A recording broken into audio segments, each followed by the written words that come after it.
Hello అండి. Welcome to నవలా హృదయం. వసంత శిశిరం వసంత శిశిరం క్యాంటీన్‌లో ఆనంద్, నళినిలు మాట్లాడుకోవడం చూస్తున్న ఉమా, కిషోర్ ఫోన్ చేయడంతో కంగారు పడుతూ శిశిర గదికి వెళ్ళింది. అప్పటికే అక్కడ వసంత్ నిలబడి కనిపించగా, ఆ వెంటనే అక్కడికి చేరుకున్న డాక్టర్ ఆనంద్ శిశిరను పరిశీలించడం కోసం ఆమె దగ్గరకు వెళ్ళాడు. శిశిర ముఖం చెమటలతో నిండగా, ఆమె ముఖంలో భయం, ఇంకేదో కలవరం కనిపిస్తున్నాయి. క్షణక్షణానికి ఆమె ముఖంలో కలవరం పెరగగా కిషోర్, వసంతులు కంగారు పడసాగారు. అసలు విషయం తెలిసిన ఉమ మాత్రమే శాంతంగా శిశిర చెయ్యి పట్టుకొని నిమురుతూ కూర్చుంది. ఉమను చూసిన ఆనంద్కు ఆమె ప్రశాంతత తోడై శిశిర పల్స్ గమనించడం వల్ల ఆమె స్పృహలోకి రాబోతుందని అర్థమైంది. మూసి ఉన్న శిశిర కళ్ల ముందు తన చిన్ననాటి భావి సంఘటన కదిలింది. బావిలో వర్షపు నీరు నిండుతుండగా ఆమె కళ్ల ముందే పద్మదేహం నీటి మీదకు తేలింది. ప్రాణం లేని ఆమె దేహాన్ని చూసి శిశిర గుండె చెరువయ్యేలా ఏడవగా, ఆమె కన్నీరు కూడా ఆ బావి నీటిలో కలిసిపోయింది. పద్మ చెప్పినట్లే బావి నీటితో నిండటంతో రాళ్లు పట్టుకుంటూ పైకి చేరింది శిశిర. అప్పటికే ఆమె శరీరంలో ఇసుమంత కూడా శక్తి మిగలలేదు. బావి అంచు ఇంకో 2 అడుగులే ఉంది అనగా బలవంతాన శక్తిని కూర్చుకొని రాళ్ల సాయంతో ఒడ్డుకు చేరింది శిశిర. పద్మకు సాయం చెయ్యాలని బావి గట్టున పడుకుని పద్మా, పద్మా అంటూ బావిలో ఉన్న పద్మను అందుకోవాలని చెయ్యి చాచి ప్రయత్నించింది. పద్మ అందలేదు. సరికదా ఎక్కడో పిడుగుపడి భళ్ళున ఉరమడంతో భయపడి పద్మా అంటూ అరిచి స్పృహ కోల్పోయింది శిశిర. అదేవిధంగా ప్రస్తుతంలో కూడా శిశిర కళ్ళు తెరవకుండానే పద్మ అని అరవగా, ఆమె ముఖంలో కలవరం మాత్రం తగ్గలేదు. ఆ అరుపుకు శిశిర చేతిని మరింత బలంగా పట్టుకుంది ఉమ. ఈసారి కళ్ల ముందు వసంత్, అతనితో గడిపిన క్షణాలు, అతడు తనను ద్వేషించిన క్షణాలు కదలగా, ప్రస్తుతంలో ఆమె కంటి వెంట కన్నీరు జాలువారింది. ఉమ అది గమనించి తుడుస్తుంటే ఆ జ్ఞాపకాలన్నీ చెదిరిపోయి శిశిర తండ్రి రూపం ఆమె కళ్ల ముందు కనపడగా, నాన్నా అనుకుంది శిశిర. అతని రూపం కూడా మెల్లగా కళ్ల ముందు నుండి మాయమవుతుంటే, నాన్నా, నాన్నా అంటూ కంగారుగా పిలుస్తూనే ఉంది.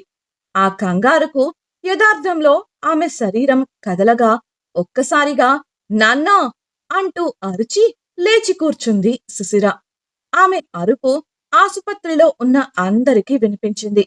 ఆమె ముఖానికి పట్టిన చెమట తుడుస్తూ, శిశిరా, ఏం పర్లేదు, ఏమీ కాలేదు, నువ్వు బాగానే ఉన్నావు అంటూ సర్ది చెప్పింది ఉమ. ఆమెను మరింత బలంగా పట్టుకున్న శిశిర ఇంకా వణుకుతూనే ఉంది. కళ్ళు మూసుకుని తనను తాను స్థిమితపరుచుకునేందుకు ప్రయత్నించింది. కొంతసేపటికి కళ్ళు తెరిచిన ఆమె ఉమకు ఏదో చెప్పబోయి కుదరక చేత్తో సైగ చేసింది. ఆ సైగ అర్థం చేసుకున్న ఉమ శిశిరకు గ్లాసులో నీళ్లు పోసి అందించగా, దాహంతో ఉండటం చేత గడగడ తాగేసింది శిశిర. కాస్త ఓపికగా అనిపించి చుట్టూ చూసుకున్న ఆమెకు డాక్టర్ ఆనంద్తో పాటు కిషోర్ తననే చూస్తూ కనిపించారు. డాక్టర్ ఆనంద్ మీకిప్పుడు ఎలా ఉందని ప్రశ్నించగా, కిషోర్ సిస్టర్, అంతా బాగానే ఉంది కదా అన్నాడు కంగారుగా.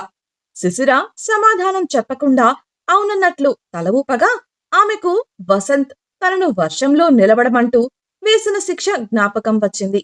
మౌనంగా ఉమ వంక చూసి ఏదో సైగ చేసింది. ఆ సైగ అర్థం చేసుకున్న ఉమ సంశయంగా చూస్తుంటే, కిషోర్, అదేంటి సిస్టర్, ఇప్పుడే కదా స్పృహ వచ్చింది, అప్పుడే డిశ్చార్జ్ అవుతానంటారేంటి, అయినా ఈ సైగలేంటి అని కంగారుగా ప్రశ్నించాడు. శిశిర తలదించుకోగా, ఉమ, తను మాట్లాడటానికి కొద్ది రోజులు పడుతుంది, షాక్ వల్ల ఎప్పుడూ ఇలానే జరుగుతుంది అని వివరించింది. కిషోర్ షాక్ అవుతూనే, మాట్లాడవేంట్రా అంటూ ప్రక్కకు చూసినంతలో అప్పటి వరకు అక్కడే నిలబడి ఉండాల్సిన వసంత్ కనిపించలేదు. వీడెక్కడా అంటూ చుట్టూ వెతుకుతుండగా మంచం దిగిన శిశిర బలవంతాన ఓపిక తెచ్చుకొని ఓ అడుగు ముందుకు వేసింది. ఉమా శిశిర మొండితనం తెలిసి ఏం చెయ్యాలో అర్థం కాక చూస్తుంటే డాక్టర్ ఆనంద్ కల్పించుకొని, ఇక్కడే ఉండి కాస్త కోలుకున్నాక వెళ్ళండి మిస్ సిరా. మీరు ఇప్పుడు చాలా నీరసంగా ఉన్నారు అని చెప్పాడు. అందుకు సుశిర వివరిస్తూ, నేను ఇంటికి వెళ్ళి విశ్రాంతి తీసుకుంటాను. నాకు ఈ ఆస్పత్రిలో ఉండటం అస్సలు నచ్చలేదు అంది. సుశిర ఉమకు, వెంటనే ఇక్కడ్నుంచి వెళ్ళిపోదాం. ఇంకొక్క క్షణం కూడా ఇక్కడ ఉండటం నాకిష్టం లేదు. బిల్లు నువ్వే సెటిల్ చెయ్. ఎవరి మీద ఆధారపడాల్సిన కర్మ నాకు పట్టలేదు అని సైగ చేయడంతో ఆమె మానసిక స్థితిని అర్థం చేసుకున్న కిషోర్ నిట్టూర్చి వసంత్‌ను వెతుక్కుంటూ బయటకు వెళ్ళాడు. శిశిర పట్టుపట్టడంతో ఉమ తన వస్తువులను సర్దుకొని శిశిరతో కలిసి బయటకు రాగా అక్కడే గోడకు ఆనుకొని తలదించుకొని ఉన్న వసంత్ అది గమనించి మరోవైపుకు తిరిగి నిలబడ్డాడు. సిస్టర్‌ని వెళ్ళకుండా ఆపుతావనుకుంటే ఏంట్రా ఈ పని? ఆవేశంగా అడిగిన కిషోర్‌కు తనకు నచ్చింది చెయ్యని చెప్పి శిశిర వంక కూడా చూడకుండా అక్కడ్నుంచి వెళ్ళిపోయాడు వసంత్. అప్పటి వరకు కూడా శిశిర అతడ్ని తీక్షణంగా చూస్తూ నిలబడగా ఆమె చూపుల్లోని పదును వసంత్ మనసును బలంగా తాకింది. రిసెప్షన్‌లో బిల్లు సెటిల్ చేసింది ఉమ. అప్పటి వరకు అక్కడే ఉన్న కుర్చీలో కూర్చున్న శిశిర దగ్గరకు వెళ్ళి, వెళదామా అని ప్రశ్నించగా లేచి నిలబడిన శిశిర ఏదో జ్ఞాపకం వచ్చి కిషోర్ వైపు తిరిగింది. అతడు బాధగా చూస్తుంటే, మీ స్నేహితుడికి తన మాట నిలబెట్టుకోమని చెప్పండి. ఇకపై నేను అతని దారికి అడ్డురాను. అలాగే అతడు నా వెంట పడొద్దు అని చెప్పండి. అతడు చెప్పినట్లే శిక్ష అనుభవించాను. అతడు మాటిచ్చినట్లు నా ప్రాజెక్టు జోలికి, నా వాళ్ళ జోలికి రాకుండా ఉంటే మంచిది. స్థిరంగా చూస్తూ సైగ చేసింది. ప్రియ వల్ల సైగ భాష తెలిసిన కిషోర్ అర్థం చేసుకొని నిట్టూర్చగా అతని వెనుక కొంత దూరంలో గోడ వెనుక కనిపించకుండా ఆనుకొని నిలబడి ఉన్న వసంత్ వైపు కోపంగా చూసి వెనుతిరిగింది సుశిర. ఆమె వెంటే నడిచిన కిషోర్, సిస్టర్, మీరు ఈ విషయంలో ఇంకోసారి ఆలోచిస్తే బావుంటుందని నా అభిప్రాయం అనగా అతడి వంక సూటిగా చూసింది సుశిర. వాడు నా స్నేహితుడు కాబట్టి వెనకేసుకురావాలని నేనిలా అనడం లేదు. ఎవరో చేసిన పనుల వల్ల మీరిద్దరూ విడిపోవడం ఇష్టం లేక చెప్తున్నాను. వాడు మీ విషయంలో చేసింది తప్పే. కానీ వాడిదంతా చేయడం వెనుక కొన్ని కారణాలున్నాయి అంటూ వివరించాడు కిషోర్. అతడిని మధ్యలోనే ఆపి, ముక్కు ముఖం తెలియని మనిషి గురించి ఆలోచించాల్సిన అవసరం నాకు లేదు. నా జీవితం బాగుపడాలని కోరుకునే మనిషిని నేను. అలా అని ఇంకొకరిని బాధపెట్టి నా సరదాలు తీర్చుకోవాలని అనుకునే స్వార్థపరురాలిని మాత్రం కాదు. అయినా ఆలోచించే సమయం మించిపోయింది. ఇక ఎవరి దారి వారు చూసుకోవడం ఉత్తమం అంటూ క్యాబ్ రావడంతో ఎక్కి కూర్చుంది సుశిర. అది కాదు సిస్టర్, ఇప్పుడు కాదు. ముందు మీరు పూర్తిగా కోలుకోండి. ఆ తరువాత ఆలోచించండి. ఆలోపు నేను మీకు తెలియవలసిన ఎన్నో విషయాలన్నీ చెప్తాను. క్యాబ్ అద్దం వద్ద నిలబడి చెప్పిన కిషోర్‌కు, మీకు అంత శ్రమ అక్కర్లేదు. నేను ఎవరి గురించి తెలుసుకోవాలని అనుకోవడం లేదు. నేను నా గురించి మాత్రమే ఆలోచించే స్వార్థపరురాలిగా మారాలని నిర్ణయించుకున్నాను. అప్పుడైనా భవిష్యత్తులో ఎవరిచేత మాటలు పడకుండా ఉంటానేమో అని సైగ చేసిన సుశిర క్యాబ్ డ్రైవర్‌కు పోనివ్వమని సైగ చేయడంతో వారి క్యాబ్ అక్కడ్నుంచి వెళ్ళిపోయింది. ఆమె వెళ్ళిన తరువాత నిట్టూరుస్తూ వెనుతిరిగిన కిషోర్‌కు వసంత్ కనిపించగా, రేయ్, నీ వల్లే ఇదంతా. ఇప్పుడైనా వెళ్ళి తనతో మాట్లాడు. కాదు కాదు, ఇప్పుడు కాదు. సిస్టర్ కోలుకున్నాక, తన కోపం తగ్గాక వెళ్ళి మాట్లాడు. అప్పటి వరకు తనకు ఎదురు పడితే నిన్ను నేనే చంపేస్తాను. సీరియస్‌గా హెచ్చరించి ఆస్పత్రిలోకి వెళ్ళాడు. మారు మాట్లాడకుండా వెళుతున్న క్యాబ్ వంక తీక్షణంగా చూస్తుండిపోయాడు వసంత్. అక్కడికి కాస్త దూరంలో మారువేషంలో పేషెంట్ల మధ్యలో కలిసి కూర్చున్న నిషా ఇక్కడ జరుగుతున్నదంతా సౌమ్యకు లైవ్ లో వీడియో కాల్ చేసి చూపిస్తోంది. వసంత్ కూడా వెళ్ళిపోవడంతో కాల్ కట్ చేసిన సౌమ్య చిరాకు పడుతూ, ఆ సుశిర ఎట్టి పరిస్థితుల్లోనూ బ్రతకడానికి వీల్లేదు. త్వరగా దాని అడ్డు శాశ్వతంగా తొలగించుకోవాలి అని అనుకుంది.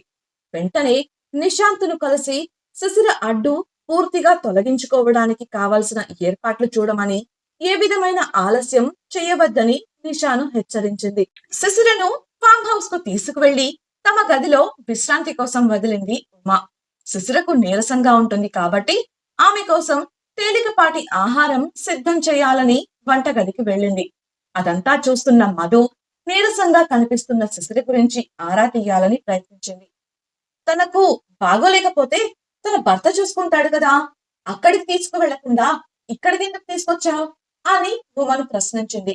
ఆ మాటకు గుర్రుగా చూసిన ఉమ, తను ఇక్కడ పెద్దగా ఉండకపోయినా తను కూడా అద్దె కడుతోంది. తనకు నచ్చిన చోట తను ఉంటుంది. ఇదంతా నీకెందుకు? అని ప్రశ్నించింది. ఉమ కంఠం కంచుమురోగినట్లు మొగడంతో గతుక్కుమంటూ, ఊరికే అడిగాలే ఉమ్మా! నాకు కొంచెం పని ఉంది. అసైన్‌మెంట్ రాయాలి. గదికి వెళ్తున్నాను అంటూ చల్లగా జారుకుంది మధు. వీణ మాత్రం అక్కడే ఉండి ఉమకు వంట చేయడంలో సాయం చేసింది. భోజనం పళ్ళెంతో సర్దుకొని గదికి వెళ్ళేసరికి శిశిర కళ్ళ వెంట నీరు చూసింది ఉమ. ఉమను గమనించి తన బాధను దాచేస్తూ కళ్ళు తుడుచుకుంది శిశిర. ఉమ కూడా గమనించినట్లే, త్వరగా తినేసేయ్ శిశిర, మనం రేపటి నుంచి కాలేజీకి వెళ్ళాలి. ఎవరో ముఖ్యమైన పర్సన్ ని గెస్ట్ లెక్చరర్ గా పిలిచారని తెలిసింది అంటూ శిశిర చేతికి పళ్ళెం అందించింది. ఏమనుకుందో శిశిర మారు మాట్లాడకుండా భోజనం తినేసింది. శిశిరతో కూర్చొని భోజనం చేసిన ఉమ లేస్తూ, నువ్వు విశ్రాంతి తీసుకో, నేను వెళ్ళి బయట శుభ్రం చేస్తాను. గాలికి ఆకులు చెత్త పడితే కనీసం ఊడవాలని కూడా అనుకోవడం లేదు అమ్మగారులు.